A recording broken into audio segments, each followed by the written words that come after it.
बड़ी खबर आ रही है छत्तीसगढ़ के नारायणपुर से, जहां डेडलाइन के आखिरी दिन नारायणपुर पुलिस को मिली बड़ी सफलता। 1 लाख का इनामी नक्सली हथियार सहित किया आत्मसमर्पण। नारायणपुर पुलिस अधीक्षक के समक्ष किया सरेंडर। बिजलू मंडावी नक्सली ने किया सरेंडर। 31 मार्च 2026 तक संपूर्ण राज्य को नक्सल मुक्त घोषित करने के लक्ष्य अनुरूप नारायणपुर पुलिस को मिली सफलता। साल 2025-26 में नक्सलियों के खिलाफ पुलिस को मिली बड़ी सफलता, जिसमें कुल 302 नक्सलियों ने किया सरेंडर व 270 हथियार हुए बरामद। उमेश यादव की रिपोर्ट। 31 मार्च 2026 हमारे इस नारायणपुर ज़िले के लिए एक ऐतिहासिक दिन है, जहां पिछले 4-5 दशकों से नक्सलवाद से हम ग्रसित थे और कहीं ना कहीं आज वो दिन आ चुका है जब हमारे इस नारायणपुर ज़िले में जो भी आर्म्ड काडर के लोग थे, संगठन थे अलग अलग, वो सभी ने समर्पण कर दिया है।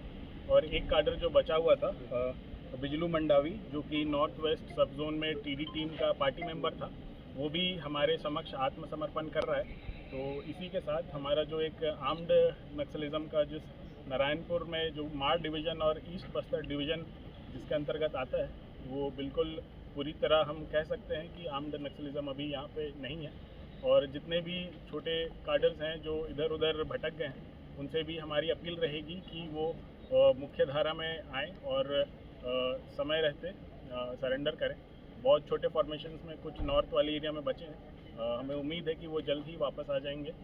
और इस पूरे 2 साल में जिस एग्रेसिवनेस के साथ हम सभी ने, हमारे यहाँ बीएसएफ आईटीबीपी के सभी कमांडिंग ऑफिसर्स हैं और इन सब की सम्मुख एक जॉइंट प्रयास से ये हो पाया है।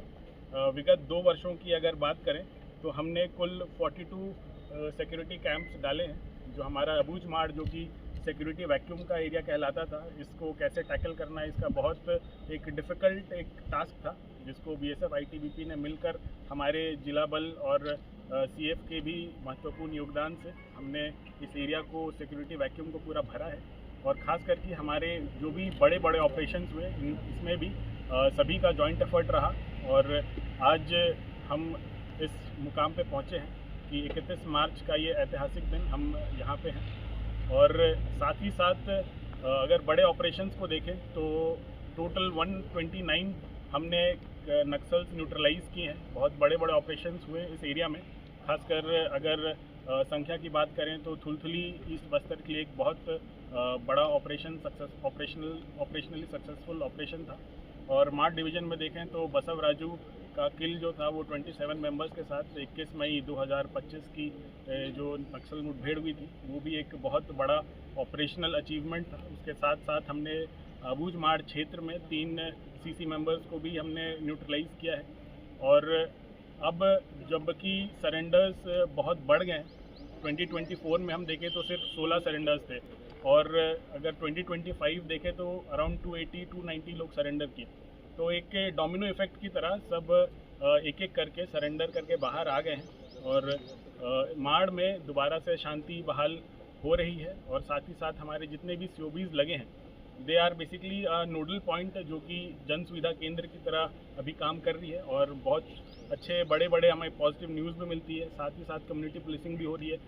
जितने साल या दशक हमारा माड़ पीछे है, वो जल्द ही डेवलपमेंटल गैप्स को फिल करके आगे बढ़ने की एक तैयारी है।